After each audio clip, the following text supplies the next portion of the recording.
খালের দুপাশে নির্মাণ করা হয়েছে অ্যাবেটমেন্ট, শেষ হয়েছে পিয়ারের কাজও, তারপরও শেষ হয়নি প্রকল্পের কাজ।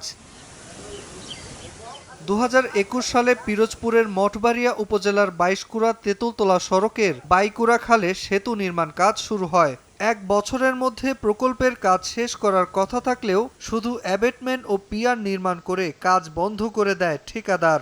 এখনও একই অবস্থা থাকায় ক্ষুব্ধ স্থানীয়রা। তারা বলছেন, সেতু না থাকায় স্থানীয় অন্তত ৮টি গ্রামের বাসিন্দাদের চলাচলে চরম ভোগান্তি পোহাতে হচ্ছে। পাশেই লোহার পাত দিয়ে জরুরি চলাচলের জন্য সরু সাঁকো নির্মাণ করা হলেও সেটিও ঝুঁকিপূর্ণ। শিগগিরই প্রকল্পের কাজ শেষ করার দাবি তাদের। দুইটা বিম দিয়েছে, একটা মনে করেন পাড়া দিলে হ্যাঁ মনে করেন ডাবিয়ে যায়, মানে জ্বালাই মালাই দিয়েছিল আবার ছুটি গেছে। ব্রিজটা তো ওই ২-৩ গ্রামের মানুষ চলাফেরা করে, এখন তো ব্রিজটা না হওয়ার কারণে এলাকার মানুষ খুবই ভোগান্তিতে আছে। কন্ট্রাক্টররা টাকা উঠেই ফেলাইছে, খাই ফেলাইছে। ৬ মাস একদিন কামালে ৬ মাস ৭ মাসে কামারতে আসে না।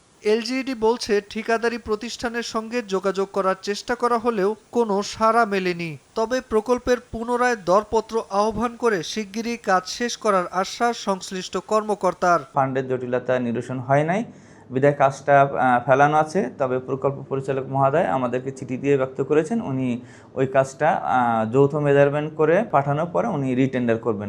এলজিইডির তথ্য মতে ৩৭ মিটার দীর্ঘ সেতুটি নির্মাণে ব্যয় ধরা হয়েছে ৩,৬১,৬১,৫৮৬ টাকা।